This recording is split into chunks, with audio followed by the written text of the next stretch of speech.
അഗ്നിജ്വാല പോലെ പിളർന്നിരിക്കുന്ന നാവുകൾ അവർക്ക് പ്രത്യക്ഷമായി അവരിൽ ഓരോരുത്തരുടെ മേൽ നിൽക്കട്ടെ. ഈ ഒരു വാക്യം ഇതിനകത്ത് കിടക്കുന്നതുകൊണ്ട് ഇപ്പം മറ്റൊരു നാശകോടാലി വന്നിട്ടുണ്ട്. എന്താ? പരിശുദ്ധാത്മാവ് തീയാണെന്ന് പറഞ്ഞ് കുറേ പിള്ളേർ ഇപ്പോൾ തുള്ളാൻ തുടങ്ങിയിട്ടുണ്ട്. അപ്പോൾ ഇവിടെ പരിശുദ്ധാത്മാവിനെ തീയോട് ഉപമിച്ചെന്നും പറഞ്ഞാണ് ഈ വെകിളി മുഴുവൻ കാണിക്കുന്നത്. നിങ്ങൾ ആ വാക്യത്തിലോട്ടൊന്ന് നോക്കിയേ. അഗ്നിജ്വാല പോലെ വിളർന്നിരിക്കുന്ന പരിശുദ്ധാത്മാവെന്നാണോ അഗ്നിജ്വാല പോലെ വിളർന്നിരിക്കുന്ന നാവെന്നാണോ എഴുത്ത്? നാവ്. അപ്പം ജാലയോട് ഉപമിച്ചിരിക്കുന്നത് പരിശുദ്ധാത്മാവിനെയാണോ നാവിനെയാണോ? ഇത്രയേ ഉള്ളൂ കാര്യം. പരിശുദ്ധാത്മാവ് തീയാണെന്നൊരു വ്യാഖ്യാനം വേദപുസ്തകത്തിലില്ല. ഇല്ല. ഇപ്പം ചില ആളുകൾ പറയും, പാസ്റ്ററെ യോഹന്നാൻ സ്നാപകൻ വിളിച്ചു പറഞ്ഞു, എൻ്റെ പിന്നാലെ ഒരുവൻ വരുന്നുണ്ട്, ഞാൻ നിങ്ങളെ വെള്ളം കൊണ്ട് സ്നാനം കഴിപ്പിക്കുന്നു, അവൻ നിങ്ങളെ പരിശുദ്ധാത്മാവ് കൊണ്ടും തീ കൊണ്ടും സ്നാനം കഴിപ്പിക്കും. അപ്പോൾ പരിശുദ്ധാത്മാവ് തീയല്ലേ എന്ന് വരാം, നമുക്ക് അതിലോട്ട് വരാം. തൽക്കാലം ഇവിടുത്തെ തീരട്ടെ. അപ്പോൾ ഇവിടെ പരിശുദ്ധാത്മാവിനെ തീയോടൊന്നും എന്ത് ചെയ്തിട്ടില്ല, ഉപമിച്ചിട്ടൊന്നുമില്ല. പിന്നെ ഏറ്റവും വലിയ പ്രശ്നം, ഈ ഉപമയായി പഠിക്കണം, ആലങ്കാരികത്തെ ആലങ്കാരികമായി പഠിക്കണം, അഭിപ്രായത്തെ അഭിപ്രായമായി പഠിക്കണം, ഉപദേശത്തെ ഉപദേശമായി പഠിക്കണം. അഭിപ്രായം ഉപദേശമാക്കിയാൽ പൊളിഞ്ഞു. പൗലോസ് പറയുന്നു, ഞാൻ എൻ്റെ അഭിപ്രായം നിങ്ങളോട് പറയുന്നു, വിവാഹം കഴിക്കാത്തവരും വിധവമാരും എന്നെപ്പോലെ പാർത്തുകൊണ്ടാൽ നന്ന്. അഭിപ്രായമാണ് അത്. ജോബി പാസ്റ്റർ സഭയിൽ ഉപദേശമാക്കിയാൽ ഈ പിള്ളേരെ കെട്ടിക്കാൻ പറ്റുമോ? എന്നാൽ അതേ പൗലോസ് പറഞ്ഞു, എന്നാൽ ഞാനല്ല, കർത്താവ് തന്നെ പറയുന്നത്, ദുർനടപ്പ് നിമിത്തം ഓരോരുത്തരും സ്വന്തം ഭാര്യയും ഓരോരുത്തർക്ക് സ്വന്തം ഭർത്താവ് ഉണ്ടായിരിക്കട്ടെ. അത് ഉപദേശം. മനസ്സിലായോ? ഇനി ഉപമ. കർത്താവ് പറഞ്ഞു, ഞാൻ വാതിലാകുന്നു, എന്നിലൂടെ കടക്കുന്നവൻ രക്ഷപ്പെടും. ഇത് ഉപമയാ അല്ലേ? എന്താ ഈ ഉപമയുടെ അർത്ഥം? ഒരു വീട് പണി ഒരുത്തൻ നടത്തിയാൽ ആ വീടിൻ്റെ സകല ഡെക്കറേഷനും ജനലും സകലവിധമാകുന്ന ടൈലും മാർബിളും ഒക്കെ ഇട്ടെന്ന് പറഞ്ഞാലും അതിന് വാതിലിടാതെ വിലപിടിപ്പുള്ള ഒറ്റ സാധനം അവിടെ കൊണ്ടിടുവോ? ഇല്ല. അപ്പോൾ ഒരു വീടിൻ്റെ സുരക്ഷ എന്താ? വാതിൽ. കർത്താവാണ് എൻ്റെയും നിൻ്റെയും സുരക്ഷ. കർത്താവില്ലാത്ത ജീവിതം തുറന്നിട്ട വീട് പോലാ, സുരക്ഷിതത്വമില്ല. അത് അവിടുത്തെ മർമ്മം. അത് കേട്ടിട്ട് ഒരുത്തൻ തേക്ക് നടിയുടെ ഒരു കതക് മേടിച്ച് വീട്ടിൽ കൊണ്ടുവച്ച് മാലയിട്ടേച്ച് കർത്താവ് വാതിലാന്ന് പറഞ്ഞു. ഈ വാതിൽ യേശുവാന്ന് പറഞ്ഞാൽ എങ്ങനെ ഇരിക്കും? അല്ലേ? ഇതുപോലെയാണ് ഈ ഉപമയെടുത്ത് അക്ഷരീകമായി പാട്ടെഴുതുന്ന ആളുകൾ. തീ പോലെ ഇറങ്ങണമെന്ന് പറഞ്ഞപ്പോൾ തുള്ളുക. ഞാൻ എപ്പോഴും പ്രാർത്ഥിക്കും, കർത്താവെ ചില വാക്യങ്ങളൊന്നും ഇവന്മാർ കാണല്ലേ എന്ന്. എന്താണെന്നറിയോ? ഇസ്രായേലെ കോഴി തൻ്റെ കുഞ്ഞുങ്ങളെ ചിറകിൻ കീഴെ മറയ്ക്കുന്ന പോലെ പലവട്ടം നിന്നെ ചേർപ്പാൻ എനിക്ക് മനസ്സായിരുന്നു, നിനക്കോ മനസ്സായില്ല. അവിടെ പിതാവായ ദൈവത്തെ എന്തിനോടാണ് ഉപമിച്ചേക്കുന്നത്? അമ്മക്കോഴി. ഇതെങ്ങാനും ഇവന്മാർ കണ്ടാലോ, കോഴി പോലെ ഇറങ്ങണമേ ചുണ്ടും കൊണ്ടു കൊത്തേണമേ എന്നും പാടും. അപ്പോൾ നിങ്ങൾ തുള്ളും. ഇത് തമാശ പറയുന്ന കാര്യമല്ലിത്. ഇവിടെ സീനിയറായിട്ടുള്ള ദേവദാസന്മാർ ഇതിൻ്റെ ഇടയ്ക്കും ഇരിപ്പുണ്ട്. ചോദിക്കാം, ഒരു പാട്ടെഴുതുന്നതിന് ഈ പുസ്തകത്തിൽ പ്രമാണമില്ലയോ ദൈവദാസന്മാരെ? ഉണ്ടോ? ഉണ്ട്. പഴയ നിയമത്തിലും പുതിയ നിയമത്തിലും ഉണ്ട്. നേരമില്ല, അതുകൊണ്ടാണ്. പഴയ നിയമത്തിൽ ആവർത്തന പുസ്തകം പഠിക്കുമ്പോൾ യഹോവയായ ദൈവം മോശയോട്, ഇന്ന് ഞാൻ നിന്നോട് കൽപ്പിക്കുന്ന എൻ്റെ കൽപ്പനകൾ നിന്റെ തലമുറയുടെ നാവിൽ ഒരു വായ്പാട്ടായിരിക്കണം പറഞ്ഞില്ലേ? എന്താണ് പാട്ട്? ദൈവത്തിൻ്റെ കൽപ്പന നിന്റെ തലമുറയ്ക്ക് എന്തായിരിക്കണം? ഒരു വായ്പാട്ടായിരിക്കണം. നേരെ പുതിയ നിയമത്തിലേക്ക് വന്നാൽ സങ്കീർത്തനങ്ങളാലും സ്തുതികളാലും ആത്മീയ ഗീതങ്ങളാലും എന്തോ ഉറക്കെ പറഞ്ഞു മാമേ, തമ്മിൽ ആ വാക്ക് ശ്രദ്ധിച്ചോ? തമ്മിൽ പഠിപ്പിച്ചുമെന്നാണ് എഴുതിയിരിക്കുന്നത്. അപ്പോൾ എന്താണ്? പഴയ നിയമത്തിൽ പറയുന്നത് ദൈവത്തിൻ്റെ കൽപ്പന പാട്ടായിരിക്കണം. പുതിയ നിയമത്തിൽ പറയുന്നത് അത് സ്തുതിഗീതമായി പാടുമ്പോൾ തമ്മിൽ പഠിപ്പിക്കുന്നതായിരിക്കണം. അങ്ങനെയെങ്കിൽ ഇവിടെ ഇരിക്കുന്ന കുഞ്ഞിനോട് നാളെ പറയുക, നാളെ സഭായോഗത്തിന് നീ 84 സങ്കീർത്തനം കാണാതെ പഠിച്ചുകൊണ്ട് വരണം. കുഞ്ഞു കടന്ന് വെപ്രാളപ്പെടും, അയ്യോ എനിക്ക് കാണാതെ പഠിക്കാൻ അറിയത്തില്ല. എല്ലാ കുഞ്ഞുങ്ങൾക്കും ഒരേ സ്കില്ലല്ലോ. അപ്പോൾ നമ്മൾ ഉടനെ എന്ത് ചെയ്തു? ആ കുഞ്ഞിനൊരു പാട്ടങ്ങ് പഠിപ്പിച്ചു. ഹാ മനോഹരം യാഹേ നിന്റെ ആലയം, എന്തൊരാനന്ദം തവ പ്രാകാരങ്ങളിൽ. കുഞ്ഞത് പാടി. അതേത് സങ്കീർത്തനമാ? 84. അത് സഭ ഏറ്റുപാടിയപ്പോൾ 84 സങ്കീർത്തനം തമ്മിൽ പഠിപ്പിക്കുന്ന അനുഭവമായി മാറി. അതാണ് പാട്ട്. ഇതെല്ലാം പ്രമാണമുണ്ട്. അല്ല, ഒരുത്തൻ രാവിലെ ഉറക്കം എഴുന്നേറ്റ് തലയും ചൊറിഞ്ഞിട്ട് എന്തൊരു പറയാനാ, എന്തോ ഇപ്പം ചെയ്യാനാ, പണ്ടേ ഞാനൊരു തല്ലിപ്പൊളിയാണ്, അതിനിപ്പോൾ നമ്മളെന്ത് വേണം? ഉറക്കപ്പായിന്ന് എന്തെങ്കിലും വിവരമൊക്കെ എഴുതി വെച്ചേച്ച് ഇവിടെ കിടന്നിട്ട് അടിച്ച്. മനസ്സിലായോ? ഇതൊക്കെ കൊണ്ടായി എന്നെ പലർക്കും ഇഷ്ടമല്ലാത്തത്. സ്തോത്രം. ഈ മക്കളെ മനസ്സിലാക്കുക. പോട്ടെ, ഇവിടെ എന്തായാലും പരിശുദ്ധാത്മാവിനെ തീയോട് ഉപമിച്ചിട്ടില്ല. ഇനി യോഹന്നാൻ പറഞ്ഞതിലുള്ള ഒരു കൺഫ്യൂഷൻ അങ്ങ് തീർത്തു പോകാം. എൻ്റെ പിന്നാലെ വരുന്നവൻ പരിശുദ്ധാത്മാവ് കൊണ്ടും തീ കൊണ്ടും സ്നാനം കഴിപ്പിക്കുമെന്ന് പറഞ്ഞു. നമ്മുടെ ഒരു പ്രശ്നം എന്താണെന്നറിയാമോ? നമ്മൾ ഈ വായിക്കുന്ന വേദഭാഗത്തിൻ്റെ മുമ്പും വായിക്കുകയില്ല, പിമ്പും വായിക്കുകയില്ല, നടുക്ക് വരയിട്ട് വെക്കുന്ന ടീമാണ്. താഴോട്ട് വായിക്കുമ്പോൾ അതേ യോഹന്നാൻ പറയുന്നു, വീശുമുറം ആ വരുന്നവൻ്റെ കയ്യിലുണ്ട്, അവൻ വീശും, അവൻ കളത്തെ മുറ്റും വെടിപ്പാക്കി നല്ലത് വേർതിരിക്കും, ആകാത്തത് അവൻ തീയിലിട്ട് ചുട്ടുകളയും. അർത്ഥാൽ എൻ്റെ പിന്നാലെ ഒരുവൻ വരുന്നുണ്ട്, അവൻ വിശ്വസിക്കുന്നവനെ പരിശുദ്ധാത്മാവിനാലും വിശ്വസിക്കാത്തവനെ തീയിലിട്ട് കളയാനും അവൻ അധികാരമുള്ളവനാണ്. എന്ന് പറഞ്ഞാൽ ഈ വരുന്ന യേശുവാണ് ന്യായം വിധിക്കാൻ അധികാരമുള്ളവൻ. ന്യായം വിധിക്കാനുള്ള യേശുവിൻ്റെ അധികാരത്തെയാണ് യോഹന്നാൻ അവിടെ പ്രഖ്യാപിക്കുന്നത്. ഇനി ഏറ്റവും ഗൗരവമുള്ളൊരു ചിന്ത പറയാം. യോഹന്നാൻ ഇത് പ്രഖ്യാപിക്കുന്നത് ആരോടാണ്? സഭയോടാണോ? അല്ല. ഒന്ന് യഹൂദന്മാർ, യഹൂദരല്ലാത്ത സകലരെയും ബൈബിൾ വിളിച്ചിരിക്കുന്നു ജാതികൾ. അങ്ങനാണെങ്കിൽ ക്രിസ്തു മരിച്ചിട്ടില്ല, അടക്കപ്പെട്ടിട്ടില്ല, ഉയർത്തെഴുന്നേറ്റിട്ടില്ല, വിശ്വാസത്താലുള്ള രക്ഷ ആരംഭിച്ചിട്ടില്ല, സഭ ഉരുവായിട്ടില്ല. അന്ന് യോഹന്നാൻ അഡ്രസ്സ് ചെയ്ത നിങ്ങൾ ആരാണ്? സഭയല്ല. എന്നാൽ യേശുക്രിസ്തു മരിച്ചടക്കപ്പെട്ട് ഉയർത്തെഴുന്നേറ്റതിന് ശേഷം യോഹന്നാൻ പറഞ്ഞ ഇതേ രംഗം കർത്താവായ യേശുക്രിസ്തു എടുത്തു പറഞ്ഞു. അപ്പോസ്തലപ്രവൃത്തി 1:4. ഒന്ന് വായിച്ചേ. 1:4. അപ്പോസ്തലപ്രവൃത്തി 1:4. അവൻ അവരുമായി കൂടിയിരിക്കുമ്പോൾ അവരോട് നിങ്ങൾ യെരുശലേമിൽ നിന്ന് വാങ്ങിപ്പോകാതെ എന്നോട് കേട്ട പിതാവിന്റെ വാഗ്ദത്തത്തിനായി കാത്തിരിക്കണം. അടുത്ത വാക്ക് കണ്ണു തുറന്ന് കണ്ടോ, വായിക്കാൻ. യോഹന്നാൻ ആ രംഗമാ പറയുന്നത്. യോഹന്നാൻ വെള്ളം കൊണ്ട് സ്നാനം കഴിപ്പിച്ചു. നിങ്ങൾക്കോ ഇനി ഏറെ നാൾ കഴിയും മുമ്പ് പരിശുദ്ധാത്മാവ് കൊണ്ട് സ്നാനം ലഭിക്കും. അപ്പൊ യേശു അവിടെ എന്ത് കട്ട് ചെയ്തു? പറ. തീ കട്ട് ചെയ്തു. കാരണം ഇവിടെ യേശു അഡ്രസ് ചെയ്യുന്ന നിങ്ങൾ ആരാ? സഭയാ, ശിഷ്യന്മാരാ. സഭ തീക്കായി വിളിക്കപ്പെട്ടതല്ല, സഭ പരിശുദ്ധാത്മാവിനായി വിളിക്കപ്പെട്ടതാണ്. നാം തീക്കായി വിളിക്കപ്പെട്ടവരല്ല. ഇനി ഇത് പറഞ്ഞു കൊടുത്താലും ചിലത് ഒറ്റക്കാലം, ഷമീർ പാസ്റ്റർ നിങ്ങൾ എന്താ പറഞ്ഞാലും ശരി, പരിശുദ്ധാത്മാവ് തീയ ആയിക്കോട്ടെ സഹോദര, താങ്കൾ ഈ തീയുടെ പുറകെ പൊക്കോ, ഒടുവിൽ ചെന്ന് വീഴുന്ന സ്ഥലത്തും ഹോൾസെയിൽ തീയ, മറക്കണ്ട. അപ്പോഴും ഈ തളപ്പൊക്കെ ഉണ്ടാവണം. കണ്ടോ, ആത്മാവ് ഞങ്ങളുടെ കൂടെ വന്ന കണ്ടോ, ആയിക്കോട്ടെ. അപ്പൊ ഈ തീ ഈ പിമ്പിരി കയറ്റുന്ന പരിപാടി എന്ന് വെച്ചാൽ ഇവനൊന്നും പ്രസംഗിക്കാൻ വാചനമില്ല. 10 മിനിറ്റ് എന്തെങ്കിലും പറയുക, പിന്നെ അങ്ങോട്ട് ഇറങ്ങുക, തെളിവിടുക, പ്രാപിച്ചു, പൊട്ടട്ടെ, കത്തട്ടെ. അതുകൊണ്ട് മനസ്സിലാക്കുക, വേദപുസ്തകത്തിൽ ദൈവസഭ തീക്കായി വിളിക്കപ്പെട്ടവരല്ല, നമുക്ക് പരിശുദ്ധാത്മാവാണുള്ളത്. സ്തോത്രം. വേഗത്തിൽ മടങ്ങി വരാം. അപ്പോൾ ആ പെന്തക്കോസ് പെരുന്നാൾ ദിനത്തിൽ പരിശുദ്ധാത്മാവിന്റെ സാന്നിധ്യം അവരുടെ മേൽ ഇറങ്ങി വന്നു. താഴോട്ട് വായിക്കാം. ഒരുമിച്ച് കൂടിയിരുന്നപ്പോൾ അവർ അവനോട് അല്ലല്ല അഗ്നിജ്വാല പോലെ വിളർന്നിരിക്കുന്ന നാവുകൾ 2-ാം അധ്യായം അവർക്ക് പ്രത്യക്ഷമായി അവരിൽ ഓരോരുത്തരുടെ മേൽ പതിഞ്ഞു. അടുത്തത്, എല്ലാവരും പരിശുദ്ധാത്മാവ് നിറഞ്ഞവരായി ആത്മാവ് അവർക്ക് ഉച്ചരിപ്പാൻ നൽകിയതുപോലെ അന്യഭാഷകളിൽ സംസാരിച്ചു തുടങ്ങി. ഈ എല്ലാവരും എന്ന് പറഞ്ഞ ആ പദത്തിന്റെ അകത്ത് ആരൊക്കെ ഉണ്ട്? പറ. പത്രോസ് ലീഗ, തോമാസ് ലീഗ, യൂദാസ് ലീഗ, മറിയ, ഇവരെല്ലാവരും അന്യഭാഷയിൽ സംസാരിക്കാൻ തുടങ്ങി. ഈ അന്യഭാഷ പറയുന്ന കൂട്ടത്തെയാണ് നാട്ടുകാരെന്തോ വിളിക്കുന്നത്. എന്ത് വിളിക്കുന്നത്?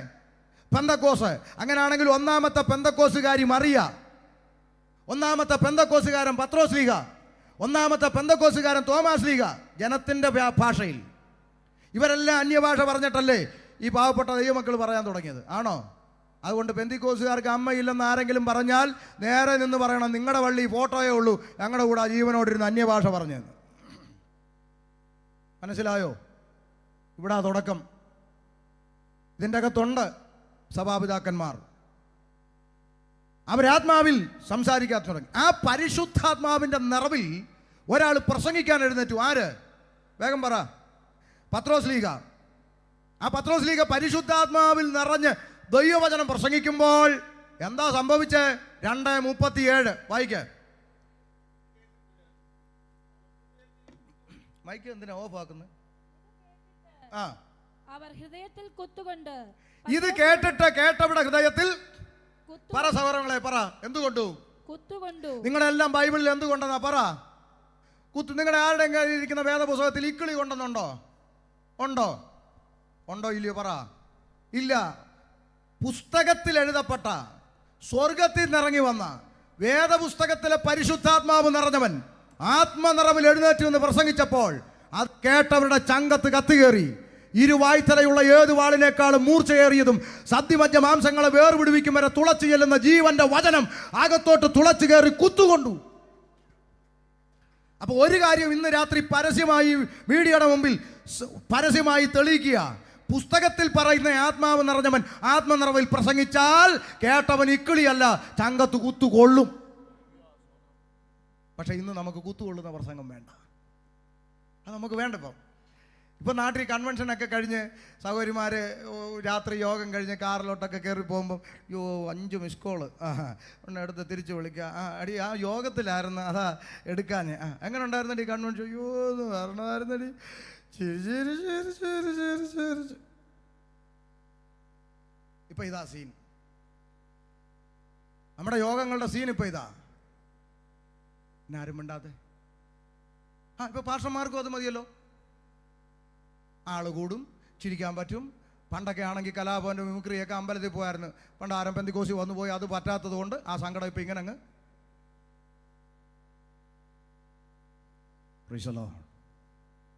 അതുകൊണ്ട് മനസ്സിലാക്കണം ദൈവമക്കളെ, പരിശുദ്ധാത്മാവ് ഏതാണെന്ന് തിരിച്ചറിയണമെങ്കിൽ ഇപ്പോൾ ഇവിടെ ഈ വചനം പ്രസംഗിക്കുമ്പോഴും നിങ്ങളുടെ ചങ്കത്ത് കത്തി കയറുന്നുണ്ട് എങ്കിൽ പരിശുദ്ധാത്മാവ് നിങ്ങളോട് സംസാരിക്കുന്നു എന്ന് തിരിച്ചറിഞ്ഞ് അത് ഏറ്റെടുത്ത് നിത്യജീവൻ പ്രാപിക്കണം. മനസ്സിലായോ? കുത്തുകൊണ്ടവർ എന്ത് ചെയ്തു? കമ്മിറ്റി കൂടി ഉപദേശിയുടെ കൊങ്ങായിക്ക് പിടിച്ചെന്നാണോ? വായിക്ക്. ഇത് കേട്ടിട്ട് അവർ ഹൃദയത്തിൽ കുത്തുകൊണ്ടു പത്രോസിനോടും ശേഷം അപ്പോസ്തലന്മാരോടും. കണ്ടോ? അവര് കുത്തുകൊണ്ടവരെല്ലാം കൂടെ ഉപദേശിയുടെ കൊങ്ങായിക്ക് പിടിച്ചോ? പറ. ഇല്ല. ഇന്ന് ദൈവസഭകളിൽ ദൈവദാസന്മാർക്ക് ഉപദേശം പറയാൻ പറ്റുന്നില്ല. ഞാൻ പല രാജ്യങ്ങളിലും കടന്നു ചെന്ന് ഇതുപോലെ പ്രസംഗിച്ചിട്ട് ഇറങ്ങുമ്പോൾ സഭാപാർഷന്മാർ എന്നോട് പറയുക, ഷമീർ പാർഷേ ഞങ്ങളെ കൊണ്ടോ പറ്റുന്നില്ല, കൊടുക്ക്. എനിക്ക് തിരിച്ചവരോട് ചോദിക്കാനുള്ള ചോദ്യം, നിങ്ങൾക്ക് എന്തുകൊണ്ട് പറ്റുന്നില്ല? നിങ്ങൾ അധ്വാനിച്ച് ജീവിക്കല്ലേ? നിങ്ങൾ സ്വോത്രകാഴ്ചയെ പഠിച്ചല്ലോ ജീവിക്കുന്നത്. ഈ രാജ്യത്ത് നിങ്ങൾ ജോലി ചെയ്ത് അധ്വാനിച്ച് ജീവിക്കുന്ന നിങ്ങൾക്ക് എന്തുകൊണ്ട് ഉപദേശം പറയാൻ പറ്റുന്നില്ല?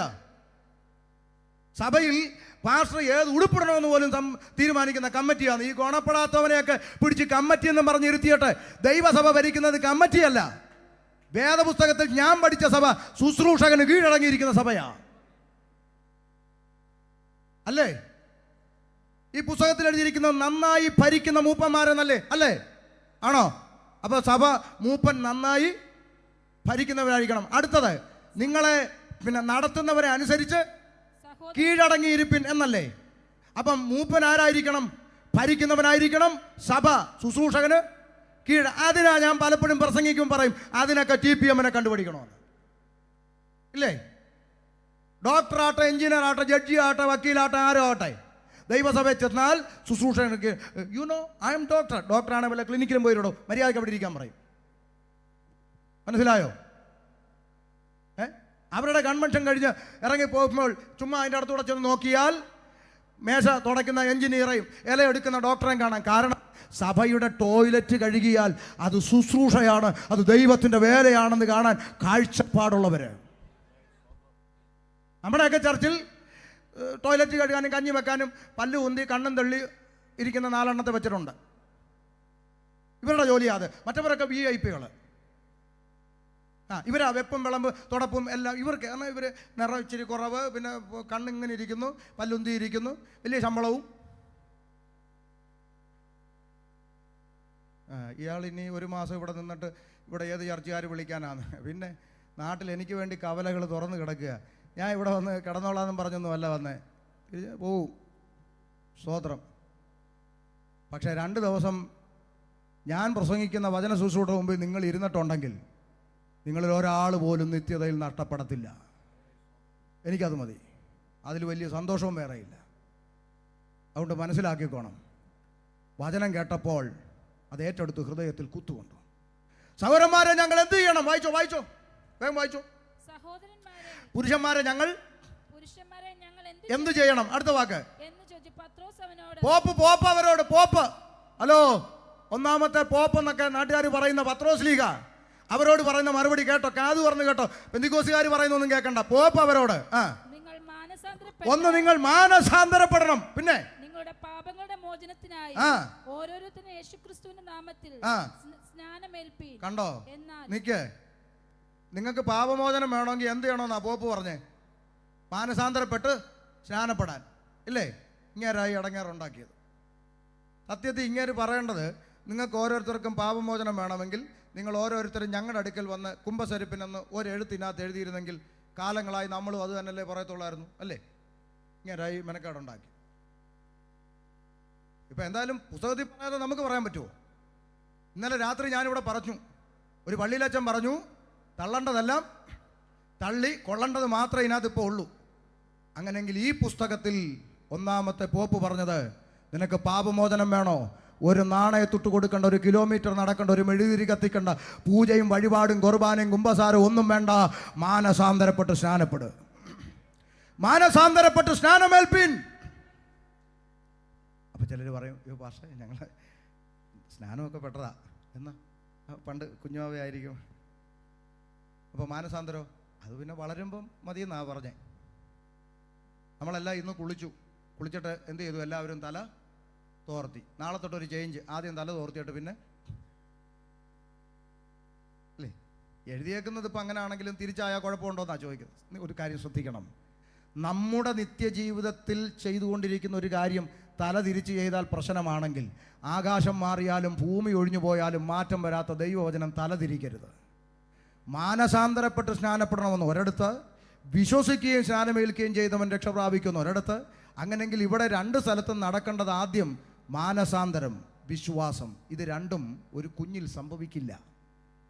മാനസാന്തരം എന്ന പേപ്പർ എഴുതി കാണിച്ചാൽ പോലും മനസ്സിലാകാത്ത കൊച്ചിനെ എടുത്ത് വെച്ച്, ഇന്നേക്ക് 2000 വർഷം മുമ്പ് കർത്താവായ യേശു ക്രിസ്തു നിന്റെ പാപത്തിന് വേണ്ടി വന്നെന്ന്, മരിച്ചെന്ന്, അടക്കപ്പെടുന്നു, ഉയർത്തെഴുന്നേറ്റ് നിന്നെ ചേർക്കാൻ വീണ്ടും വരുമെന്നും കുഞ്ഞേ നീ വിശ്വസിക്കുന്നുവോ? കുഞ്ഞ് അല്ലേ? ആണോ? അപ്പോൾ കുഞ്ഞു വാ തുറന്ന് പറയണം, യെസ് ഐ ബിലീവ് ദാറ്റ്, ഞാനത് വിശ്വസിക്കുന്നു. എന്നാൽ സ്നാനപ്പെടുത്തിക്കും, ഒരു തടസ്സവുമില്ല. അപ്പം ചിലപ്പോൾ നിങ്ങൾ വേണേൽ പറയും, ഷമീർ ഭാഷ അത് പാർശ്വ മുസ്ലിം എന്ന് വന്നുകൊണ്ട് അറിയാത്തതുകൊണ്ടാണ് ഞങ്ങൾ ഈ പള്ളിക്കാർ കുഞ്ഞിന് പറയാൻ ഒക്കത്തില്ല, ഞങ്ങൾക്കും അറിയാം. പകരത്തിന് പറയാൻ ഒരാളെ ഞങ്ങൾ നിർത്തിയിട്ടുണ്ട്. നിങ്ങൾ ഈ പള്ളിയിൽ നിശ്ചയത്തിന് പോയിട്ടുണ്ടോ? എൻഗേജ്മെൻറ്റിന് ഉണ്ടോ? ഇല്ലേ? പോയിട്ടോ? ഇല്ല. പോണം. അപ്പോൾ ഈ പുരോഹിതന്മാരുണ്ട്, അച്ഛന്മാർ. എനിക്ക് ഒത്തിരി പുരോഹിതന്മാരുമായിട്ട് സൗഹൃദമുള്ള ആളാണ്. അതുകൊണ്ടാണ് ഞാൻ പറയുന്നത്. അപ്പോൾ അച്ഛന്മാർ ചോദിക്കും, പെണ്ണിനോട്, മണവാട്ടി പെണ്ണിനോട് ചോദിക്കും, സൂസമ്മയെ, നിൻ്റെ വലത്ത് ഭാഗത്ത് നിൽക്കുന്ന ജേക്കബിൻ്റെ ശോശാമ്മയുടെ മകൻ സണ്ണിക്കുട്ടിയെ വിവാഹം നിശ്ചയം ചെയ്യാൻ നിനക്ക് സമ്മതമാണോ? ചോദിക്കാറില്ലേ? അപ്പം ഈ പെണ്ണിൻ്റെ അപ്പൻ, സ്വന്തം അപ്പൻ, ജനിപ്പിച്ചപ്പൻ പുറകെ നിന്നുകൊണ്ട് പറയുക, സമ്മതമാണ്. നിങ്ങൾക്കറിയുന്ന ഏതെങ്കിലും ഒരു പള്ളിയിലച്ഛൻ ഈ വാക്ക് കേട്ടിട്ട് നടത്തുമോ ഇല്ലയോ? പറ സത്യസന്ധമായി. മൈൻഡ് ചെയ്യത്തില്ല. ഞാൻ അച്ഛന്മാരോടൊക്കെ സംസാരിച്ചിട്ടുണ്ട്. അവർ പറയും, ഓ അതൊന്നും പറ്റത്തില്ല. പിന്നെ എന്ത് ചെയ്യും? അവർ മൈൻഡ് ചെയ്യാതെ വീണ്ടും ചോദിക്കും, സൂസമ്മേ, നിൻ്റെ വലത്ത് ഭാഗത്ത് നിൽക്കുന്ന ജേക്കബിൻ്റെ യോശാമ്മയുടെ മകൻ സണ്ണിക്കുട്ടി വിവാഹം കഴിക്കാൻ നിനക്ക് സമ്മതമാണോ? ഇപ്പോൾ ജനിപ്പിച്ച പെണ്ണിനെ പ്രസവിച്ച അമ്മ അവിടെ നിന്നുണ്ട്, സമ്മതം വാച്ചോ, അവൾ കെട്ടണം എന്ന് പറഞ്ഞ് നടന്നേ, അങ്ങോട്ട് നടത്തുക. കെട്ടിക്കോ ഇല്ലയോ? പറ. ഇല്ല. പിന്നെ ആര് പറയണം? പറ. ആര് പറയണം? മണവാട്ടി ആരോ അവൾ പറയണം, അല്ലേ? ഈ ലോകത്തിലെ മണവാട്ടിയാകാൻ ജനിപ്പിച്ച അപ്പൻ പറഞ്ഞാൽ പോരെങ്കിൽ, പെറ്റ തള്ള പറഞ്ഞാൽ പോരെങ്കിൽ, സ്വർഗീയ മണവാട്ടിയാകാൻ, കുഞ്ഞാടിൻ്റെ കാന്തയാകാൻ, ഇതാ കുഞ്ഞാടിൻ്റെ കല്യാണം വന്നു, വിവാഹ നിശ്ചയം ചെയ്തിരിക്കുന്ന മണവാട്ടി എന്ന പദത്തിലേക്ക് കടന്നു വരാൻ പകരക്കാർ പറഞ്ഞാൽ ഒക്കത്തില്ല ചായ. സ്വന്തം നാവ് കൊണ്ട് പറയണം, ഈ യേശുവിനെ എൻ്റെ മണവാളനായി, എൻ്റെ കർത്താവായി, എൻ്റെ രക്ഷിതാവായി ഞാൻ സ്വീകരിക്കുന്നു. മനസ്സിലാകുന്നുണ്ടോ? ഈ ലോകത്തിലെ കാര്യങ്ങൾ അത്ര കൃത്യമാണെങ്കിൽ ദൈവത്തിൻ്റെ വചനം മാറ്റിമറിക്കാൻ അനുവാദമില്ല. അതുകൊണ്ട് പറഞ്ഞു, നിങ്ങൾ മാനസാന്തരപ്പെട്ട് സ്നാനമേൽപ്പിൻ, എന്നാൽ പരിശുദ്ധാത്മാവെന്ന ദാനം ലഭിക്കുമെന്ന് പറഞ്ഞു. അവൻ്റെ വാക്ക് കൈക്കൊണ്ട് താഴോട്ട് വായിക്കുന്നു. ആമേൻ. വാഗ്ദത്തം നിങ്ങൾക്ക് നിങ്ങളുടെ മക്കൾക്ക് നമ്മുടെ ദൈവമായ കർത്താവ് വിളിച്ചു വരുത്തുന്ന ദൂരസ്ഥരായ ഏവർക്കും ഉള്ളതല്ലോ എന്ന് പറഞ്ഞു. മറ്റു പല വാക്കുകളാൽ അവൻ സാക്ഷ്യം പറഞ്ഞ് അവരെ പ്രബോധിപ്പിച്ചു. ഈ വക്രതയുള്ള തലമുറയിൽ നിന്ന് രക്ഷിക്കപ്പെടുമെന്ന് അവൻ അവരോട് പറഞ്ഞു. അടുത്ത വാക്ക്, അവൻ്റെ വാക്ക് കൈക്കൊണ്ടവർ സ്നാനമേറ്റു. എത്ര പേര്? അന്ന് 3000-ഓളം പേര് അവരോട് ചേർന്ന്. ഒറ്റ പ്രസംഗം, 3000-ഓളം പേര് രംഗത്ത് വന്ന് പറഞ്ഞു, ഞങ്ങൾക്ക് സ്നാനപ്പെടണം. കണ്ടോ, തലച്ചോറിൻ്റെ അകത്ത് വിഷയം കയറിയപ്പോൾ സ്നാനപ്പെടണം. അല്ലാതെ ആരെയും പിടിച്ചു വലിച്ചു കൊണ്ടുപോയി മുക്കുന്ന ഇടപാടല്ല സ്നാനം. നാളെ പിന്നെ കുവൈറ്റിൽ നിന്നെങ്ങാണ്ട് ഒരു ആൻറ്റി എന്നെ വിളിച്ചിട്ട് പറഞ്ഞു, പാസ്റ്റർ പ്രസംഗം ഈ അടുത്ത കാലത്ത് യൂട്യൂബിലൂടെയൊക്കെ കേൾക്കാൻ തുടങ്ങിയ, അപ്പോൾ എനിക്കൊരാഗ്രഹം, എന്താ, എനിക്ക് സ്നാനപ്പെടണം. ഞാൻ പറഞ്ഞു, നല്ല കാര്യമല്ലേ. പക്ഷേ ഞാൻ ഒരിക്കൽ സ്നാനപ്പെട്ടതാണ്, ഇനി പെടാവോ എന്ന് ഞാൻ ചോദിച്ചു. അതെന്നെ അന്ന് പെട്ടെ, അന്ന് ഇച്ചിരി ഗതികെട്ട സമയമായിരുന്നു. പ്രാർത്ഥനയ്ക്ക് ചർച്ച ചെന്നപ്പം പാസ്റ്റർ പറഞ്ഞു, വിസ കിട്ടണമെങ്കിൽ സ്നാനപ്പെടണമെന്ന്. അന്ന് പിടിച്ചു മുക്കി. അന്ന് രക്ഷ എന്തുവാ? നിങ്ങൾ ശ്രദ്ധിച്ചിട്ടുണ്ടോ? ഇന്ന് നമ്മുടെ ഈ പെന്തക്കോസ്ത് സഭയ്ക്ക്, ഞാൻ ഈ പിന്നെ തിരുവനന്തപുരത്ത് കോവളത്തിനടുത്ത് ഒരു സഭയിൽ ശുശ്രൂഷയ്ക്ക് പോയപ്പോൾ ചുമ്മാ നമ്മൾ ആ മുഖപുര പറയുന്ന കൂട്ടത്തിൽ ഞാൻ പിന്നെ വിശ്വാസം ഒരു 40-45 പേരുള്ള സഭയാണ്. ഞാൻ ചോദിച്ചു, രക്ഷിക്കപ്പെട്ടവരെല്ലാം കരങ്ങൾ ഉയർത്തി കർത്താവിനെ സ്തുതിച്ചാട്ടെ എന്ന് പറഞ്ഞു. അപ്പം ഒരു 4-5 പേര് ലേലുയ എന്ന് പറഞ്ഞു. അപ്പോൾ എനിക്ക് വലിയ സങ്കടമായി. ഇവിടെ ഇത്രയും പേരുള്ളടത്ത് 5 പേരെ രക്ഷിക്കപ്പെട്ടുള്ളൂ. അപ്പോൾ പിന്നെ വിഷയം അങ്ങ് മാറ്റാം, സുവിശേഷം പറയാമെന്ന് വിചാരിച്ച് ചിന്തിച്ചപ്പോഴും ബാക്കിയുള്ളവരെ ഒന്നും കാതലും കഴുതലും ഒന്നും കാണുന്നുമില്ല. ഇപ്പോൾ കൺഫ്യൂഷനായി. അപ്പോൾ ഞാൻ ഒന്നുകൂടെ മാറ്റി ചോദിച്ചു, സ്നാനപ്പെട്ടവരെല്ലാം ഒന്ന് കരം ഉയർത്തിയാട്ടെ എന്ന്. എല്ലാവരും ഹല്ലേലൂയ. 40 പേരുള്ള സഭയിൽ രക്ഷിക്കപ്പെട്ടത് 5, സ്നാനപ്പെട്ടത് 40.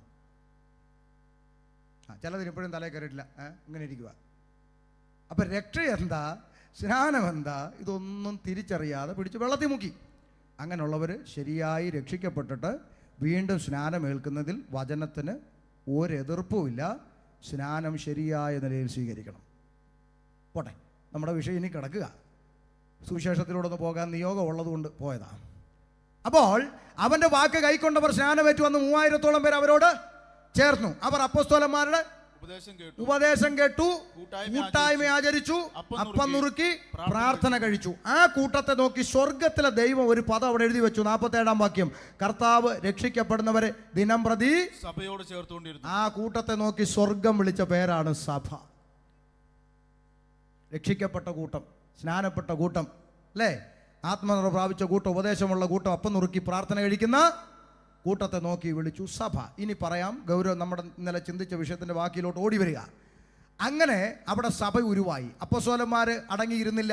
അവർ പുറപ്പെട്ടു പോയി മറ്റ് സ്ഥലങ്ങളിലും കർത്താവിനെ പ്രസംഗിച്ചു.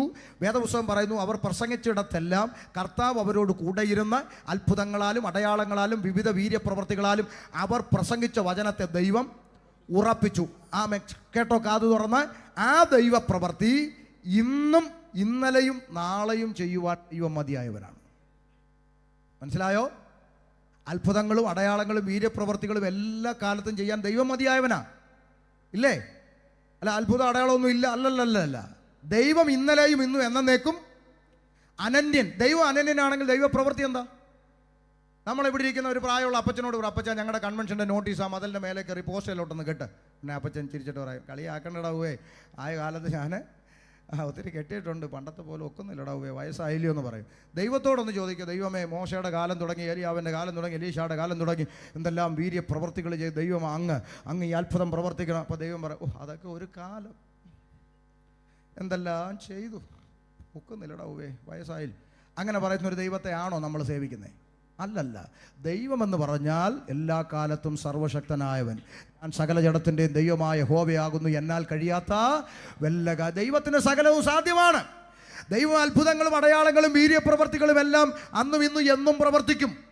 പക്ഷേ നമ്മൾ പഠിക്കേണ്ടുന്ന പഠനം എന്തെന്ന് വെച്ചാൽ, ദൈവം, സ്വർഗത്തിലെ ദൈവം ഇത് ആരുടെ നടുവിൽ ചെയ്തു, എന്തിനു വേണ്ടി ചെയ്തു, അത് പഠിക്കുന്നില്ല. ആരുടെ നടുവിൽ ചെയ്തു? യേശുവിനെ മശിഹയായി അംഗീകരിക്കാത്ത യഹൂദൻ ഒരു വശത്ത്, യഹൂദനല്ലാത്ത ജാതികൾ ഒരു വശത്ത്. അതിൻ്റെ നടുവിൽ അപ്പോസ്തലന്മാർ തൊണ്ടകീറി പ്രസംഗിക്കുന്നു, നിങ്ങൾ ക്രൂശിച്ചു കൊന്ന ആ യേശു ക്രിസ്തു ഉണ്ടല്ലോ, അവൻ തന്നെയാണ് മശിഹ, അവനല്ലാതെ മറ്റൊരുത്തനിലും രക്ഷയില്ല. നാം രക്ഷ പ്രാപിപ്പാൻ ആകാശത്തിൻ്റെ കീഴിൽ മനുഷ്യരുടെ ഇടയിൽ ഏകനാമം യേശു ക്രിസ്തു, മറ്റൊരു നാമമില്ല. അത് പ്രസംഗിച്ചിടത്താണ് സ്വർഗം അത്ഭുതം വെളിപ്പെടുത്തിയത്. ഇന്ന് എവിടെയാണ് പ്രസംഗം? ഇന്ന് പ്രസംഗം മാറി, ദൈവപ്രവൃത്തിയില്ല. ഇന്നത്തെ പ്രസംഗം എന്താ?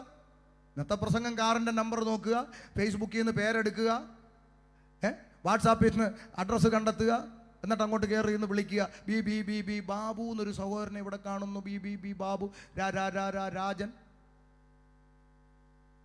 ഇമാതിരി ഞാനൊന്നും പറയുന്നില്ല. ശുശ്രൂഷകൾ മാറി. ക്രൂശിക്കപ്പെട്ട ക്രിസ്തു പേരിന് പോലും പ്രസംഗിക്കപ്പെടുന്നില്ല. അവർ പ്രസംഗിച്ചിടത്ത് അത്ഭുതങ്ങളും അടയാളങ്ങളും വീര്യപ്രവൃത്തികളും ദൈവം ചെയ്തപ്പോൾ, ശ്രദ്ധിച്ചു കേട്ടോ, ഇത് നിമിത്തം യഹൂദരിൽ നിന്നും ജാതികളിൽ നിന്നും അനേകർ ആരിൽ വിശ്വസിച്ചു? യേശുക്രിസ്തുവിൽ വിശ്വസിച്ചു. വിശ്വസിച്ചിടത്തെല്ലാം എന്തുരുവായി?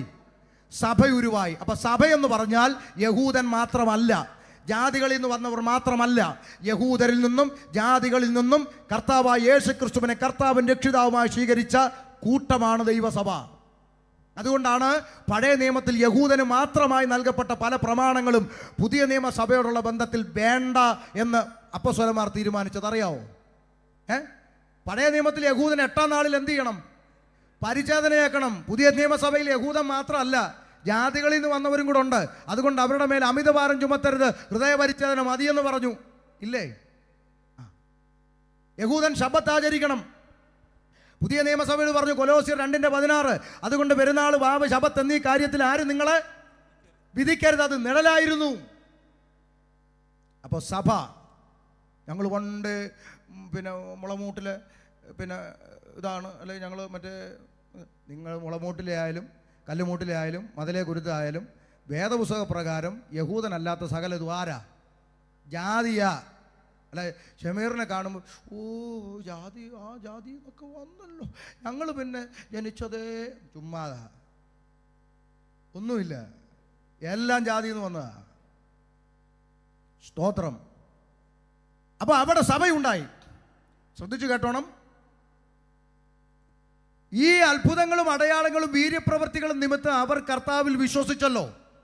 ആ ദൈവപ്രവൃത്തിയാണ് ഇന്നും നടക്കുമെന്ന് ഷമീർ ഭാഷ പറയുന്നത് കൃത്യമായിട്ട് മനസ്സിലാക്കിക്കോണം. ആ ദൈവപ്രവൃത്തി ഇന്നും നടക്കും. എവിടെ? കർത്താവിനെ അറിയാതെ കിടക്കുന്ന ജനത്തിൻ്റെ മുമ്പിൽ ഒരു സൗഖ്യം വെളിപ്പെടും. ചിലപ്പോൾ അവർ ഈ യേശുവിനെ അറിയാൻ ഒരത്ഭുതം അവരുടെ ജീവിതത്തിൽ വെളിപ്പെടും. അത് ഇന്നും ദൈവം ചെയ്യുന്നുണ്ടെന്ന്. അത് നിങ്ങൾ വടക്കേന്ത്യയിൽ വേല ചെയ്യുന്ന അഭിഷിക്തന്മാരോട് ചോദിക്കണം. ഒരു ഫ്ലെക്സിലും ബാനറിലും ടി വിയിലും ഫേസ്ബുക്കിലും യൂട്യൂബിലും ഒന്നും ഇല്ലാത്ത പാവപ്പെട്ട ഡിഗ്രി ഇല്ലാത്ത അപ്പച്ചന്മാരൊക്കെ വടക്കേന്ത്യയുടെ പല ഗാവുകളിൽ ഉൾഗ്രാമങ്ങളിലൊക്കെ കടന്നു ചെന്ന് അനേകർക്ക് വേണ്ടി പ്രാർത്ഥിക്കുമ്പോൾ ചങ്ങലയിട്ട് അവിടെ ഇട്ടിരിക്കുന്ന മെൻ്റൽ പേഷ്യൻസ് പോലും ഒറ്റ പ്രാർത്ഥനയിൽ സുബോധമുള്ളവനായി സൗഖ്യമുള്ളവനായി എഴുന്നേൽക്കുമ്പോൾ ഒറ്റ ദിവസം ഒരു ഗ്രാമം മുഴുവൻ രക്ഷിക്കപ്പെട്ടിട്ട് 500-600 സ്നാനം ഒറ്റ ദിവസം നടക്കുന്നത് കൊണ്ടാണ് അഭിഷിക്തന്മാരെ സംഘികൾ കത്തിക്കുന്നത്. മനസ്സിലായോ? ചുമ്മാ കളിയല്ലത്. വടക്കേന്ത്യ വേല ചെയ്യുന്ന ദൈവദാസന്മാരെ കാണുമ്പോൾ സല്യൂട്ട് ചെയ്യേണ്ടി വരും. അതിനകത്ത് ഒരു ചെറിയ തിരുത്ത് ഞാൻ പറയാം. ഈ വടക്കേന്ത്യ എന്നാന്നും പറഞ്ഞ ചില പിരിവിന് വരും. ഒരു കാര്യം ശ്രദ്ധിച്ചോണം. 2 കൂട്ടരുണ്ട്. ഒന്ന്, ഭാര്യ മക്കളെയൊക്കെ കൂട്ടി വടക്കേന്ത്യയിൽ ബീഹാറിലോ പിന്നെ ഛത്തീസ്ഗഡിലോ അല്ലെങ്കിൽ ജയ്പൂരിലോ ഇങ്ങനെ എവിടെയെങ്കിലും പോയിട്ട് ടൗണിൽ ഒരു നല്ല ഫ്ലാറ്റ് എടുത്ത് ഭാര്യ മക്കളുമായിട്ട് ടൗണിൽ മറ്റുള്ള ആളുകളോടൊക്കെ എന്നാ ഉണ്ട് സന്തോഷമായിട്ട്, ഓ ശരി, ഞങ്ങൾ നിങ്ങൾക്ക് ഉപദ്രവമില്ല, നിങ്ങൾ ഞങ്ങൾക്കും ഉപദ്രവമില്ല എന്ന് പറഞ്ഞ് ആ ടൗണിൽ അങ്ങോട്ട് അവർ തട്ടിപ്പൊത്തി മക്കളെയും പഠിപ്പിച്ച് അങ്ങോട്ട് ജീവിക്കുന്നു. അവർക്ക് വടക്കേ ഇന്ത്യയിലെ ഗ്രാമങ്ങളിലോ അവിടെ ട്രൈബൽ ഏരിയകളിലോ ഇവിടെ ഒരു ബന്ധവുമില്ല. പക്ഷേ ഇവർ അവിടെ വിട്ട് എവിടെ ഏതെങ്കിലും രാജ്യത്ത് വന്നാൽ പ്രവർത്തിക്കുന്ന എവിടെ? North India. മനസ്സിലായോ? പക്ഷേ സുവിശേഷമായിട്ട് ഒരു ബന്ധവും ഇല്ല. ഉപദ്രവമോ പ്രതികൂലമോ പീഡനമോ ഒന്നും ഇവർക്കില്ല. അതേസമയം ഇതൊന്നും അറിയാതെ ഒരു ബന്ധവും ഇല്ലാതെ ഉൾഗ്രാമങ്ങളിൽ കിടന്ന് അടിയും ഇടിയും കഷ്ടപ്പാടും സഹിച്ച് ആയിരക്കണക്കിന് ആത്മാക്കൾ നേടുന്ന അഭിഷിക്തന്മാരുണ്ട്. അവർക്കാണ് ഞാൻ സല്യൂട്ട് കൊടുത്തത്.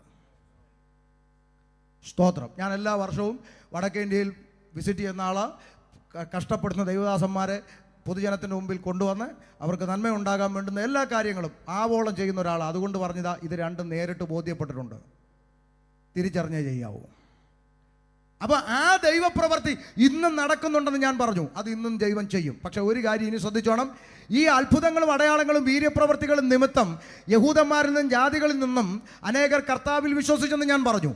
ആ വിശ്വസിച്ചിടത്തെല്ലാം സഭയുണ്ടായെന്ന് ഞാൻ പറഞ്ഞു. ഈ സഭകൾക്ക് എഴുതപ്പെട്ടതാണ് എന്ത്? ലേഖനങ്ങൾ. ഈ ലേഖനങ്ങളിലെ സിംഹഭാഗം എഴുതിയിരിക്കുന്ന ആളാരാ? പൗലോസ്. പൗലോസ് എന്ന് പറഞ്ഞാൽ ആരാ? വെളിപ്പാടുകളുടെ ആധിക്യമുള്ള മനുഷ്യൻ, നിഴല് തട്ടിയ രോഗികൾ സൗഖ്യമാകുന്ന കൃപാവര ശ്രേഷ്ഠൻ, മരിച്ച കഴുത്തൊടിഞ്ഞു പോയ യൂത്തിക്കോസിന് പുതുജീവൻ കൊടുത്ത പൗലോസ് എന്ന് പറയുന്ന ഈ കൃപാവര ശ്രേഷ്ഠനായ അഭിഷിക്തൻ 14 ലേഖനങ്ങൾ എഴുതി. ചോദ്യം നിങ്ങളോട്, ഒരൊറ്റ ലേഖനത്തിലെങ്കിലും ഒരു പനി മാറിയത് എഴുതിയോ? പറ ദൈവമക്കളെ, എഴുതിയോ? മറിച്ച് എഴുതി എന്താ? എപ്പഫ്രോദിത്തോസിന് മരിക്കത്തക്ക രോഗം പിടിച്ചു. ഞാൻ ആരാമോൻ, ഞാൻ കൃപാവരമുള്ള ആളല്ലേ, ഞാൻ ചെന്ന് അങ്ങോട്ട് കൈ വെച്ചതേ ഉള്ളൂ, അവൻ ചാടി എഴുന്നേറ്റ് നടന്നു, കരങ്ങൾ അടിച്ച് ദൈവത്തെ പറഞ്ഞോ? ഇല്ല. എപ്പഫ്രോദിത്തോസിന് മരിക്കത്തക്ക രോഗം പിടിച്ചു, എന്നാൽ എനിക്ക് ദുഃഖത്തിന്മേൽ ദുഃഖം വരാതിരിക്കാൻ കർത്താവ് അവനോട് കരുണ കാണിച്ചെന്ന് പറഞ്ഞ് മഹത്വം ദൈവത്തിന് കൊടുത്ത് വിഷയം വിട്ടു. ഒരത്ഭുതവും സഭയ്ക്കകത്ത് പ്രൊജക്റ്റ് ചെയ്തില്ല. പകരം ലേഖനങ്ങൾ മുഴുവൻ ആവർത്തിച്ച് പ്രൊജക്റ്റ് ചെയ്തിരിക്കുന്ന ഒരേ ഒരു ദൂതുണ്ടെങ്കിൽ നാം കർത്താവിനോടൊപ്പം നിത്യത പ്രാപിക്കണം, നിത്യതയിലെത്തണം. ലേഖനങ്ങൾ മുഴുവൻ സഭയോട് സംസാരിച്ചിരിക്കുന്നത് നിത്യതയെക്കുറിച്ചാണ്. ഇതല്ലേ സഭയ്ക്കകത്ത് പഠിപ്പിക്കപ്പെടേണ്ടത്? ആ ലേഖനങ്ങളിലാണ് നാം വിശ്വാസത്താൽ പ്രവേശിച്ചിരിക്കുന്ന ഈ കൃപയിൽ നാം നിലനിൽക്കണം എന്ന് കഴിഞ്ഞ രാത്രിയിൽ നമ്മൾ ചിന്തിച്ചത്. നിലനിൽക്കണം. എന്തുകൊണ്ട്? നാം അനേക കഷ്ടങ്ങളിൽ കൂടെ ദൈവരാജ്യത്തിൽ കടക്കണം. ദൈവകൃപയിൽ നിലനിൽക്കേണ്ടതിനെ വരെ ഉത്സാഹിപ്പിച്ചു. ഒരു വാക്യം കൂടെ, കൊലോസ്യർ 1:23 അതിനോട് ചേർത്ത് വെക്കാം. വായിച്ചാട്ടെ, കൊലോസ്യർ 1:23.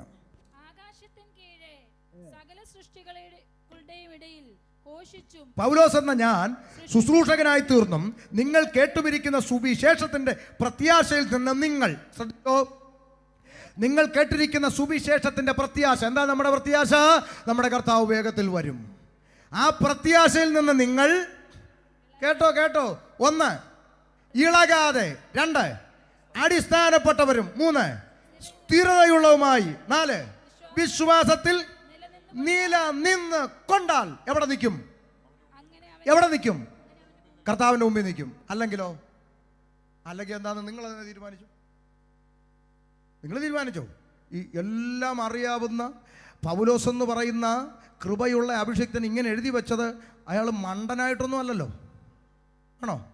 രക്ഷിക്കപ്പെട്ടു, സ്നാനപ്പെട്ടു, സീലടിച്ചു, ഇനി കർത്താവ് വരുന്നു പോകുന്നു, ഒന്നും പേടിക്കണ്ട. അങ്ങനെയാണ് ഇതൊക്കെ എഴുതി വെച്ച അങ്ങേർക്ക് ഒന്നുകിൽ നല്ല സുബോധമില്ലെന്ന് പറയേണ്ടി വരും, അല്ലെങ്കിൽ അയാൾക്ക് ദൈവകൃപയിൽ നിന്ന് പ്രാപിച്ചതാണ് എഴുതി വെച്ചതെന്ന് പറയേണ്ടി വരും.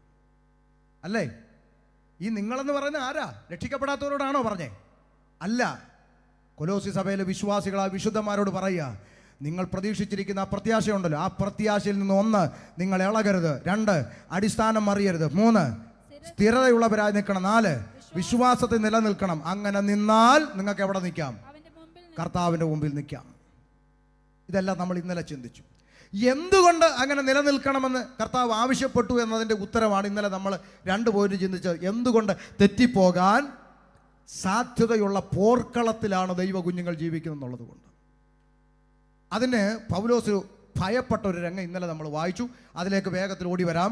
2 കൊരിന്ത്യർ 11:2 വേഗത്തിൽ ഓടി വന്നാട്ടെ. 2 കൊരിന്ത്യർ 11:2. ഞാൻ നിങ്ങളെക്കുറിച്ച് ദൈവത്തിന്റെ എരിവോടെ എരിയുന്നു. ഞാൻ ക്രിസ്തു എന്ന ഏക പുരുഷനെ നിങ്ങളെ നിർമ്മല കന്യയായി ഏൽപ്പിപ്പാൻ വിവാഹ നിശ്ചയം ചെയ്തിരിക്കുന്നു. എന്നാൽ സർപ്പം ഹവ്വായ ഉപായത്താൽ ചതിച്ചതുപോലെ നിങ്ങളുടെ മനസ്സ് ക്രിസ്തുവിനോടുള്ള ഏകാഗ്രത നിർമ്മലതയും വിട്ട് വഷളായി പോകുമോ എന്ന് ഞാൻ ഭയപ്പെടുന്നു. ഇനി പൗലോസിന് ചിലപ്പോൾ ഈ നല്ല ബൈബിൾ കോളേജിലൊന്നും പഠിച്ച് പരിചയം കാണത്തില്ലായിരിക്കും, അല്ലേ? പുള്ളി ഇങ്ങനെ പേടിക്കുന്നത് എന്തിനാ? ഇവിടെ വലിയ പഠനമുള്ള ആളുകൾ പറഞ്ഞു നിശ്ചയം കഴിഞ്ഞു, ഇനി എന്ത് സംഭവിച്ചാലും അങ്ങനൊന്നും തെറ്റിപ്പോകത്തൊന്നുമില്ല. ചുമ്മാ അറിയാത്തതുകൊണ്ട്, അറിവില്ലായ്മ കൊണ്ടാണ്. പൗലോസിന് അറിവില്ലായ്മ കൊണ്ടാണോ ഈ ഭയം ഉണ്ടായത്? അല്ല. പിന്നെ സർപ്പം ഹവ്വായ ഉപായത്താൽ ചതിച്ചതുപോലെ ഒരു ഉപായം, അതെവിടെ നടന്ന കാര്യമാണ്? അത് ഉൽപ്പത്തി നടന്ന കാര്യമാണ്. അത് പുതിയ നിയമസഭയോട് എന്തിനാ പറയുന്നത്? കാര്യമുണ്ട്. പുതിയ നിയമസഭ ഒരു കാര്യം മനസ്സിലാക്കിക്കോണം, പാമ്പേ മാറിയിട്ടുള്ളൂ, ഉപായം മാറിയിട്ടില്ല. ആ പാമ്പ് അന്ന് തോട്ടത്തിൽ പ്രയോഗിച്ച ഉപായം എന്താണോ അതേ ഉപായം നിങ്ങളെ പുതിയ നിയമസഭയും തെറ്റിക്കാൻ ഉപായം പ്രയോഗിക്കും. അപ്പോൾ ഒരു കാര്യം മനസ്സിലാക്കിക്കോണം, ആളെ മാറിയിട്ടുള്ളൂ, ഉപായം മാറിയിട്ടില്ല. ആ പഴയ പാമ്പിൻ്റെ പുതിയ കുഞ്ഞുങ്ങളാണ് ന്യൂ ജനറേഷൻ എന്നും പറഞ്ഞിറങ്ങിയിട്ടുള്ളത് തെറ്റിക്കാൻ. പുതിയ പാമ്പും കുഞ്ഞുങ്ങൾ, ഉപായം പഴയത് തന്നെ. എങ്ങനെയാണെന്ന് തെളിയിക്കാം കേട്ടോ. എന്താണ് ഏദൻ തോട്ടത്തിൽ പ്രയോഗിച്ച ഉപായം? നിക്ക്, എന്താ ഏദൻ തോട്ടത്തിൽ പ്രയോഗിച്ച ഉപായം? സർവശക്തനായ ദൈവം തൻ്റെ മക്കളോട് അരുത്, ചെയ്യരുത് എന്ന് പറഞ്ഞ കാര്യത്തിൻ്റെ അറ്റത്ത് ഒരു ചെറിയ ചൂണ്ടക്കൊളുത്തിട്ടു. ഇത്രേ ചെയ്തുള്ളൂ. എന്താ ചൂണ്ടക്കൊളുത്ത്? ഒരു ക്വസ്റ്റ്യൻ മാർക്ക്. വാസ്തവമായി ഇത് കഴിക്കരുതെന്ന് ദൈവം, പ്രശ്നം അവിടെ തുടങ്ങിയേ അല്ലേ? ഇന്നും അത് തന്നെയല്ലേ? ഇന്നും അത് തന്നെയല്ലേ? നല്ല രീതിയിൽ ആരാധിച്ച് പോയിക്കൊണ്ടിരിക്കുന്ന ദൈവ കുഞ്ഞുങ്ങളുടെ അടുത്ത് വന്നിട്ട് പറയും, സത്യത്തിൽ ഈ തലേ തുണി ഇട്ടേ പറ്റൂ എന്നുണ്ടോ? അതുവരെ ഇട്ടുകൊണ്ടിരുന്ന പെണ്ണുമ്പിള്ളയ്ക്ക് അന്നേരം തൊട്ട് ഉണ്ടോ? ഇനിയിപ്പോൾ ഇടാതിരിക്കാൻ വല്ലതും ഉണ്ടോ എന്ന് തപ്പി വ്യാഖ്യാനം കേൾക്കാൻ നടക്കും. ഇങ്ങനെയാ തെറ്റുന്നേ. മനസ്സിലാകുന്നുണ്ടോ? അല്ല, ഇങ്ങനെയൊക്കെ ചെയ്തു കൂടാ എന്ന് ബൈബിളിലുണ്ടോ? അപ്പോഴാണ് ഇവൻ അതിനെക്കുറിച്ച് അങ്ങോട്ട് ചിന്തിക്കാൻ തുടങ്ങുന്നത്. ഇതാ പിശാചിൻ്റെ തന്ത്രം. ഹവ്വായോട് ഇത് വാസ്തവമായി കഴിക്കരുതെന്ന് ദൈവം കൽപ്പിച്ചിട്ടുണ്ടോ എന്ന് ചോദിച്ചപ്പോൾ ഹവ്വയ്ക്ക് കൃപയോടുകൂടി ഒരു മറുപടി പറയാമായിരുന്നു. കൽപ്പിച്ചിട്ട് ഉണ്ട്. ഇനി അഥവാ ഞങ്ങൾക്ക് വല്ല സംശയം ഉണ്ടെങ്കിൽ വെയിലാറുമ്പോൾ ആര് വരും? ഞങ്ങളുടെ ദൈവം വെയിലാറുമ്പോൾ വരും. ഞങ്ങൾ സംശയം ചോദിച്ച് ക്ലിയർ ചെയ്ത് ഞങ്ങൾ പൊക്കോളാം. തൽക്കാലം ചേട്ടൻ കാട്ടിലെ കാര്യം നോക്കിയാൽ മതി. കാടെന്ന് ആരാ? ദൈവം സൃഷ്ടിച്ച സകല കാട്ടുജന്തുക്കളിലും പാമ്പ് കൗശല. അപ്പോൾ പാമ്പ് ഏത് ജന്തു? കാട്ടുജന്തു. ചേട്ടൻ കാട്ടിലെ കാര്യം നോക്കിയാൽ മതി, തോട്ടത്തിലെ കാര്യം ഞങ്ങൾ നോക്കിക്കോളാം, പൊക്കോ എന്ന് പറയേണ്ടതിന് പകരം ഈ ചോദ്യം ചോദിച്ചുകൊണ്ട് വന്ന പാമ്പിൻ്റെ വ്യാഖ്യാനം കേൾക്കാൻ ഇച്ചിരി നേരം ഇരുന്ന് കൊടുത്തു. അതല്ലേ പരാജയത്തിൻ്റെ കാരണം? അല്ലേ? ഒരു ദുർവ്യാഖ്യാനവും ദുരുപദേശവും നിങ്ങളുടെ ബെഡ്റൂമിനകത്തിരിക്കുന്ന ഈ ചെകുത്താൻ ടി വിക്കകത്ത് കേൾക്കുമ്പോൾ അതിൻ്റെ സംശയം, ഞങ്ങൾക്കൊരു ഇടയനുണ്ട്, ഞങ്ങൾക്കൊരു ശുശ്രൂഷകനുണ്ട്, പക്ഷേ ഇങ്ങനെ ഒന്ന് കേട്ടു, ഇതിൻ്റെ വചനപ്രകാരമുള്ള കാര്യം എന്താ എന്ന് ചോദിച്ച് പഠിച്ച് മനസ്സിലാക്കേണ്ടതിന് പകരം ഈ ചോദിച്ചുകൊണ്ട് വരുന്നവൻ്റെ വ്യാഖ്യാനം കേൾക്കാൻ 2 എപ്പിസോഡിന് ഇരുന്ന് കൊടുക്കും. 3ാമത് അടിസ്ഥാനം വിട്ട് ആൾക്കൂട്ടത്തിലേക്ക് പോകും. ഇതാ ഇന്നിവിടെ നടന്നുകൊണ്ടിരിക്കുന്നത്. മനസ്സിലായോ? ആ പഴയ പാമ്പിൻ്റെ പുതിയ ഉപായം പഴയത് തന്നെ, ആൾ മാറി എന്നുള്ളതേ ഉള്ളൂ. വഞ്ചിക്കപ്പെടരുത്. ഇനി ശ്രദ്ധിച്ചോ, എന്തുകൊണ്ട് തോട്ടത്തിൽ കിടന്ന കാട്ടിൽ കിടന്ന പാമ്പ് തോട്ടത്തിൽ നിൽക്കുന്ന ഹവ്വ ഒരു മണവാട്ടിയാ അല്ലേ? ആദമിൻ്റെ മണവാട്ടി ഹവ്വ ഒരു നിഴലാ. തോട്ടം എന്താ? ഉത്തമഗീതം 4:12 എടുക്കണ്ട. എൻ്റെ കാന്ത കെട്ടിയടയ്ക്കപ്പെട്ട തോട്ടം. ദൈവസഭയ്ക്ക് നിഴലായി നിൽക്കുന്ന തോട്ടം, മണവാട്ടിക്ക് നിഴലായി നിൽക്കുന്ന ഹവ്വ, ഇടയന് നിഴലായി നിൽക്കുന്നു ആദാം. ആദാമിന് 2 ഡ്യൂട്ടി ദൈവം കൊടുത്തു. പറ. 1 തോട്ടത്തിൽ വേല ചെയ്യണം, 2 തോട്ടം കാക്കണം. സഭയുടെ ഇടയന് 2 ഉത്തരവാദിത്വമുണ്ട്. 1 എന്ത് ചെയ്യണം? വേല ചെയ്യണം. 2 എന്ത് ചെയ്യണം? കാക്കണം. ഇന്ന് വേലയുണ്ടോ? വെള്ളിയാഴ്ച വരുന്നു, പ്രാർത്ഥന നടത്തുന്നു, പോകുന്നു. ഞായറാഴ്ച വരുന്നു, പ്രാർത്ഥന നടത്തുന്നു, പോകുന്നു. ജോലി തീർന്നു. ഇന്നിപ്പോൾ വേല മാറി എന്തായി? ജോലിയായി. ഒരു ജോലി മാറണം. തോട്ടത്തിൽ ഇടയൻ എന്ത് ചെയ്യണം? വേല ചെയ്യണം. 2 തോട്ടം കാക്കണം. കാവൽക്കാരനായിരിക്കണം ഇടയൻ. അങ്ങനെയെങ്കിൽ ഒരു ചോദ്യം, കാട്ടിൽ കിടക്കുന്ന കാട്ടുജന്തു തോട്ടത്തിൽ വന്ന് അമ്മച്ചിയോട് കൊച്ചു വർത്താനം പറഞ്ഞ് തിന്നമ്മാമേ എന്ന് പറഞ്ഞ് കൊച്ചു വർത്താനം പറഞ്ഞ് ഇവളെ വഞ്ചിക്കുന്ന സീൻ വരുന്നത് വരെ കാവൽക്കാരൻ എവിടെ പോയി? ചോദ്യം. അങ്ങനെയാണെങ്കിൽ ഇന്ന് രാത്രി ഒരു ദൂത് ദൈവദാസന്മാരോട് പറയാം. കാവൽക്കാരൻ സ്ട്രോങ് അല്ലെങ്കിൽ സകല കാട്ടുജന്തുക്കളും തോട്ടത്തിൽ കയറും, മണവാട്ടി സഭയെ വഞ്ചിക്കും. അതുകൊണ്ട് ദൈവദാസന്മാർ ഡബിൾ സ്ട്രോങ് ആയിരിക്കണം. മനസ്സിലായോ? അവിടെയാണ് പൗലോസിനോട് എനിക്ക് വലിയ ഇഷ്ടം തോന്നിയൊരു വാക്കുണ്ട്. പൗലോസ് പറയുകയാണ്, ഞാൻ പോയ ശേഷം ആട്ടിൻകൂട്ടത്തെ ആദരിക്കാത്ത കൊടിയ ചെന്നായ്ക്കൾ നിങ്ങളുടെ ഇടയിൽ കടക്കും. അവർ മണവാട്ടി ശിഷ്യന്മാരെ തങ്ങളിൽ നിന്ന് വലിച്ചുകൊണ്ട് പോകാനായി വിപരീത ഉപദേശം പ്രസ്താവിക്കുന്ന പുരുഷന്മാർ നിങ്ങളുടെ ഇടയിൽ നിന്ന് എഴുന്നേക്കും. ദുരുപദേശം പറയുന്നവർ വരുമെന്ന് പറഞ്ഞ് മുന്നറിയിപ്പ് തന്നപ്പോൾ ഒരാണത്വത്തിൻ്റെ വാക്ക് അദ്ദേഹം പറഞ്ഞു. എന്താ? ഞാൻ പോയ ശേഷം. അതാ എനിക്ക് ഇഷ്ടപ്പെട്ട വാക്ക്. ഞാൻ പോയ ശേഷം. അതിന് മറ്റൊരർത്ഥമുണ്ട്. എന്താ? ഞാനിവിടെ ഇരിക്കുന്ന കാലത്തോളം വചനം വിട്ട് നടക്കുന്ന വിപരീതോപദേശം പ്രസ്താവിക്കുന്ന ഒരുത്തൻ ഇതിൻ്റെ അകത്ത് കയറത്തില്ലെന്ന്. അല്ലേ? ഈ തീരുമാനം ഓരോ ലോക്കൽ സഭയിലെ പാസ്റ്റർമാരും എടുത്തിരുന്നെങ്കിൽ ഇന്ന് നമ്മുടെ സമൂഹം ഈ ദുരിതം അനുഭവിക്കത്തില്ലായിരുന്നു. ഓരോ ലോക്കൽ സഭയിലെ പാസ്റ്റർമാർക്കും തൻ്റെ അടുത്തോടെ പറയാൻ കഴിയണം, ഞാൻ ഈ സഭയിൽ ചാർജ് ഇരിക്കുന്ന കാലത്തോളം, ഞാൻ ഇവിടുന്ന് മാറിയിട്ട് നിങ്ങൾ ആരെ വിളിച്ച് തുള്ളിച്ചോ, പക്ഷെ ഞാൻ ഈ സഭയിൽ ചാർജ് ഇരിക്കുന്ന കാലത്തോളം വചനം വിട്ട് നടക്കുന്ന ഒരെണ്ണത്തെ ഇതിൻ്റെ അകത്ത് കയറ്റത്തില്ലെന്ന് പറയാൻ തൻ്റെ ഇടമുള്ള ദൈവദാസന്മാരാ ഈ കാലഘട്ടത്തിൽ ദൈവസഭയിൽ എഴുന്നേക്കേണ്ടത്. മനസ്സിലായോ? പക്ഷെ സംഭവിക്കുന്നത് വേദനയുണ്ട് പറയുമ്പോൾ സംഭവിക്കുന്നത് നേരെ തിരിച്ചാ. എന്താണെന്നറിയോ? നിങ്ങൾക്കറിയാം നാട്ടിലെ കാര്യം. നാട്ടിലെ സംഘടന സഭകൾ, ലോക്കൽ സഭയിൽ 20 ലോക്കൽ സഭയുള്ള ഒരു സംഘടന ഉണ്ടെന്നിരിക്കട്ടെ. ഞാൻ സംഘടനയുടെ പേര് പറഞ്ഞ് ആരെയും വിഷമിപ്പിക്കുന്നില്ല. അതൊക്കെ ഞാൻ പറഞ്ഞ് മടുത്തു, ഇനി പറയുന്നില്ല. ഒരു സംഘടനയ്ക്ക് 20 സഭ ഉണ്ടെന്നിരിക്കട്ടെ, കേട്ടോണം. ഈ 20 സഭയിലെയും പാസ്റ്റർമാർ ഞായറാഴ്ച വിശ്വാസികളെ പഠിപ്പിക്കുന്നത് എന്താണെന്നറിയോ? ദൈവമക്കളെ, അപ്പുറത്തൊരുത്തൻ ശാപം മുറിക്കാൻ വന്നിട്ടുണ്ട്, അവിടെ വലിയ ആൾക്കൂട്ടമൊക്കെ ഉണ്ട്. പക്ഷേ ദൈവ കുഞ്ഞുങ്ങൾ ദയവായി എന്ത് ചെയ്യരുത്, ആരാധന മുടക്കി അവിടെ എങ്ങും പോയി അബദ്ധത്തിൽ വീഴരുത് എന്ന് പറഞ്ഞു ഓരോ ഞായറാഴ്ചയും ഈ 20 സഭയിലെയും പാവപ്പെട്ട പാസ്റ്റർമാർ ഈ 10-25 ദൈവമക്കളെ കൾട്ടിലും ഉപദേശത്തിലും പെടാതെ അവരെ തട്ടിപ്പൊത്തി എങ്ങനെയെങ്കിലും കൊണ്ടുവന്ന് ഒരു വർഷം അങ്ങോട്ട് തികയുമ്പോൾ ഈ സഭയുടെ സംഘടനയുടെ ജനറൽ കൺവെൻഷന് പ്രസംഗിക്കാൻ വരുന്നത് ശാപം മുറിക്കുന്നവൻ. എങ്ങനെയുണ്ട്? ഇവിടുന്ന് ഒരാഴ്ച ഒരുത്തൻ അങ്ങോട്ട് പോകാൻ സമ്മതിക്കൂല. എന്നിട്ട് കൺവെൻഷൻ അവനെ വിളിച്ചിട്ട് അവൻ്റെ 1.5 മണിക്കൂർ പ്രസംഗം ഈ പാവപ്പെട്ട ദൈവമക്കളെ കേൾപ്പിക്കുക. ചതിയല്ലേ ഇത്? അനീതിയല്ലേ ഇത്? ഇതൊന്നും നമ്മളിതൊന്നും പറയണ്ട. നിങ്ങൾ പറയണ്ട, പറയാൻ എന്നെ ഏൽപ്പിച്ചിട്ടുണ്ട്, ഞാൻ പറഞ്ഞോളാം. കൊണ്ട് മനസ്സിലാക്കിക്കോണം, ഇമ്മാതിരി വചനവിരുദ്ധമായ ഏതൊക്കെ നിലപാട് കണ്ടാലും ഇത് തെറ്റാണ്, ഇത് ദൈവവചനപ്രകാരം തെറ്റാണെന്ന് പറയാൻ ദൈവമക്കൾക്ക് കഴിയണം. അതിനാ ദൈവം നമ്മളെ ആക്കി വെച്ചിരിക്കുന്നത്. ഡിസംബർ 25 ക്രിസ്മസിന് മെഴുകുതിരിയും പിടിച്ചുകൊണ്ട് ചാക്കോച്ചൻ കത്തോലിക്ക പള്ളിയിലോട്ട് പോയി. വഴി വെച്ച് പാസ്റ്ററെ കണ്ടു. ചാക്കോച്ച എവിടെ പോകുന്നു?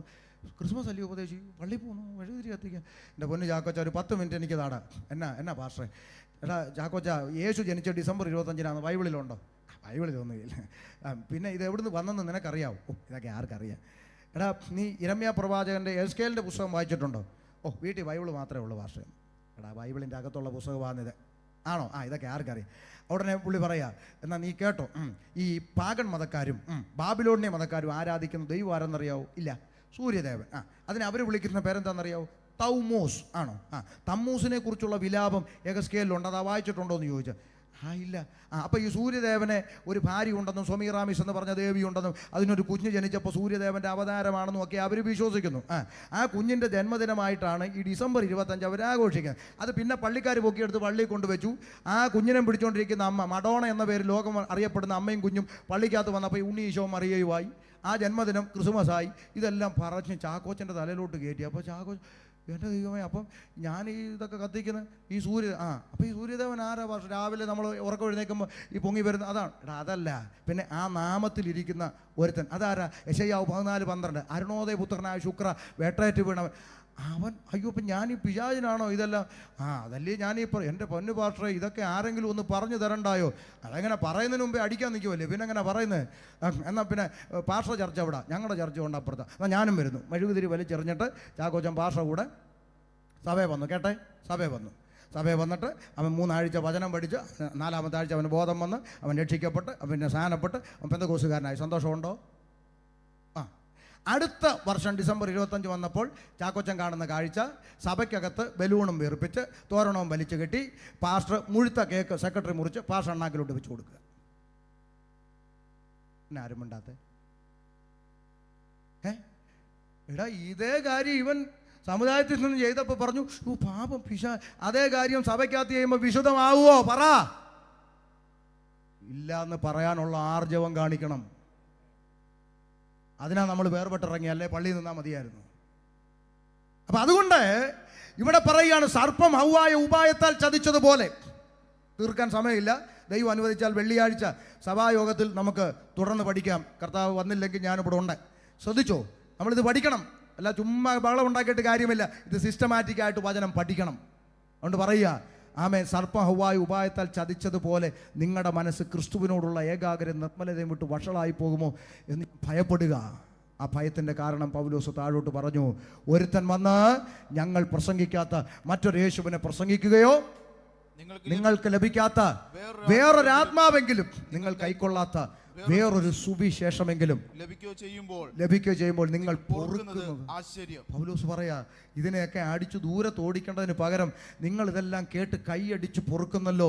വേറൊരു യേശുവിനെ ഇവിടെ പ്രസന്റ് ചെയ്യപ്പെടുന്നു, വേറൊരു ആത്മാവ് ഇവിടെ വ്യാപരിക്കുന്നു, വേറൊരു സുവിശേഷം ഇവിടെ പ്രചരിക്കപ്പെടുന്നു. ഇതൊക്കെ കേൾക്കുമ്പോൾ ഇതിനെയൊക്കെ ആട്ടിപ്പായിക്കേണ്ടതിന് പകരം നിങ്ങൾ കൈയടിച്ച് പൊറുക്കുന്നത് എനിക്ക് ആശ്ചര്യം എന്ന് പറഞ്ഞു. അപ്പോൾ പറഞ്ഞതിൻ്റെ താല്പര്യം, നിലനിൽക്കണം, അറിഞ്ഞ സത്യത്തിൽ അന്ത്യത്തോളം നിലനിൽക്കണം. പകുതിക്ക് വെച്ച് കഠിനപ്പെട്ട് പിന്മാറ്റത്തിൽ പോകാതിരിക്കേണ്ടതിന് നാം ദൈവകൃപയിൽ നിലനിൽക്കണമെന്ന് പറഞ്ഞു. എന്തിന് നിലനിൽക്കണം? തെറ്റിപ്പോകാൻ സാധ്യതയുള്ള പോർക്കളത്തിലായതുകൊണ്ടാണ് അങ്ങനെ പറഞ്ഞത്. ഇനി തെറ്റിപ്പോയവരാരെങ്കിലും ബൈബിളിൽ ഉണ്ടോ എന്ന് കൂടെ ഒന്ന് പറയാതെ നിർത്തിയാൽ ശരിയാകത്തില്ല. അതുകൊണ്ട് 3 വാക്യത്തിൽ 3 പേരെ പരിചയപ്പെടുത്തിയിട്ട് ഒരുമിച്ച് പ്രാർത്ഥിച്ച് നമുക്ക് കടന്നു പോകാം. വായിച്ചാട്ടെ. 1 തിമോത്തിയോസ് 6:20. പ്രസംഗം തീർന്നു, വ്യാഖ്യാനിക്കാൻ നിൽക്കുന്നില്ല. ആ വാക്യം ഒന്ന് കേട്ടിരിക്കാൻ വേണ്ടി. 1 തിമോത്തിയോസ് 6:20. അല്ലയോ തിമോത്തിയോസ്, നിന്റെ പക്കൽ ഏൽപ്പിച്ചിരിക്കുന്ന ഉപനിധി കാത്തുകൊണ്ടും ജ്ഞാനമെന്ന് വ്യാജമായി പേർ പറയുന്നതിൻ്റെ ഭക്തിവിരുദ്ധമായ വൃഥാലാപങ്ങളെയും തർക്ക സൂത്രങ്ങളെയും ഒഴിഞ്ഞു നിൽക്കുക. അടുത്ത വാക്ക്, ആ ജ്ഞാനം ചിലർ സ്വീകരിച്ച് വിശ്വാസം വിട്ട് തെറ്റിപ്പോയി. ചില ആളുകൾ തെറ്റിപ്പോയി. എന്താ? അവർ തർക്കിക്കാൻ നടന്നു, ജ്ഞാനം തലയ്ക്ക് പിടിച്ചു, എനിക്കെല്ലാം അറിയാമെന്നും പറഞ്ഞ് സമ്പാദം എന്ന് പറഞ്ഞ് കാണുന്നവൻ്റെ അടുത്തെല്ലാം തർക്കിക്കാൻ നടന്നു. അവസാനം തർക്കിച്ച് അവസാനം ദൈവം ഇല്ലെന്നും പറഞ്ഞ് അവൻ പോയി. മനസ്സിലായോ? ദൈവം ഉണ്ടെന്ന് തിയോളജി പഠിച്ചല്ല അറിയേണ്ടത്, യഹോവ നല്ലവനെന്ന് രുചിച്ചറിയണം. ഒരു തന്നെ ദൈവം ഉണ്ടെന്ന് പഠിപ്പിച്ച് മനസ്സിലാക്കാനൊന്നും ഒക്കത്തില്ല. ദൈവം ആരാണെന്ന് അനുഭവിച്ച് തന്നെ അറിയണം. തർക്കിക്കാൻ നടന്ന് ഒരു കൂട്ടർ അങ്ങനെ വിട്ടുപോയി. ആമേൻ. 6:10 കൂടെ വായിച്ചോ മോനെ. 6:10. തർക്കിക്കാൻ നടന്ന് ചിലർ കൃപയെന്ന് പോയി. ദ്രവ്യാഗ്രഹം സകലവിധ ദോഷത്തിന് മൂലമല്ലോ. ചിലർ ഇത് ചില കാംക്ഷിച്ചിട്ട് വിശ്വാസം വിട്ടുടന്ന് ബഹുദുഃഖങ്ങൾക്ക് അധീനരായി തീർന്നു. തർക്കിക്കാൻ നടന്ന് കുറച്ചു പേര് കൃപയിൽ നിന്ന് പോയപ്പോൾ അടുത്തൊരു കൂട്ടർ എന്താ? ദ്രവ്യാഗ്രഹം. ഏത് വിധത്തിലും പണം ഉണ്ടാക്കണമെന്ന് പറഞ്ഞ ചിന്ത തലയ്ക്കകത്തോട്ട് കയറിയപ്പോൾ അവനിപ്പോൾ ആരാധനയും വേണ്ട, ഒന്നും വേണ്ട, ഓവർ ഡ്യൂട്ടിയും നൈറ്റ് ഡ്യൂട്ടിയും എല്ലാം കൂടെ ചെയ്തേച്ച് അവൻ എങ്ങനെയെങ്കിലും പണം ഉണ്ടാക്കണം, ആരാധനയ്ക്ക് വന്നില്ലെങ്കിലും കുഴപ്പമില്ല. മനസ്സിലായോ? ഏത് വിധത്തിലും പണം ഉണ്ടാക്കണമെന്ന ചിന്ത തലയ്ക്കകത്ത് കയറി അടുത്തൊരു കൂട്ടരെ കൃപ വിട്ട് തെറ്റിപ്പോയി. 3 2 തിമോത്തിയോസ് 2:18 കൂടെ വായിച്ച് തൽക്കാലം പുസ്തകം അടയ്ക്കാൻ, ബാക്കി നമുക്ക് സഭായോഗത്തിൽ ചിന്തിക്കാം. അവരുടെ കൂട്ടത്തിലുള്ളവരാകുന്നു അവർ സത്യം വിട്ട് ആരാ? ഹുമനയോസും ഫിലേത്തോസും അവരുടെ കൂട്ടത്തിലുള്ളവരാകുന്നു. അവർ സത്യം വിട്ട് തെറ്റി. പുനരുത്ഥാനം കഴിഞ്ഞു എന്ന് പറഞ്ഞ് ചിലരുടെ വിശ്വാസം കണ്ടോ? പുനരുത്ഥാനമുണ്ട്, മരണത്തിനപ്പുറത്തൊരു ജീവിതമുണ്ടെന്ന് പ്രസംഗിച്ച് നടന്ന ഹുമനയോസും ഫിലേത്തോസും ഇപ്പൊ പറയുക പുനരുത്ഥാനം ഇല്ലെന്ന്. ഇവരൊക്കെ പിന്മാറ്റത്തിൽ വിട്ടേച്ച് പോയവരാ. ചില ആളുകൾ പറയും പിന്നെ യഥാർത്ഥ രക്ഷിക്കപ്പെട്ടവരാരും അങ്ങനെ പോവുകയല്ലെന്ന്. ഇതിൻ്റെ വാക്യം കൂടെ പറയാൻ സമയം ഉണ്ടായിരുന്നെങ്കിൽ ഇവിടെ തെളിയിച്ചേനെ വാക്യം വെച്ച്. കർത്താവിൻ്റെ വേലയ്ക്ക് വേണ്ടി ഉമനയോത്തും ഫിലേത്തോസും പ്രവർത്തിച്ചിരുന്ന പശ്ചാത്തലം ചരിത്രം പഠിക്കണം. വേറെ ഉണ്ടൊരുത്തൻ, ആരാ? ദേമാസ്. ഈ ലോകത്തെ സ്നേഹിച്ച് എന്നെ വിട്ടുപോയെന്ന് ഫിലമോന് ലേഖനം എഴുതിയപ്പോൾ എൻ്റെ കൂട്ടുവേലക്കാരനായ ദേമാസ് വന്ദനം ചെയ്യുന്നു എന്നാണ് എഴുതിയേക്കുന്നത്. എന്നാൽ പിന്നത്തേതിൽ എഴുതി വന്നപ്പം ദേമാസ് ലോകത്തെ സ്നേഹിച്ച് വിട്ടുപോയവരും തെറ്റിപ്പോയവരും ഇതിനകത്തുണ്ടച്ചാ. അതുകൊണ്ടാണ് മുന്നറിയിപ്പുകൾ ആവർത്തിച്ച് ദൈവസഭയോട് പറഞ്ഞത്, നാം ഇറങ്ങിത്തിരിച്ച ആ കൃപയിൽ നാം നിലനിൽക്കണം.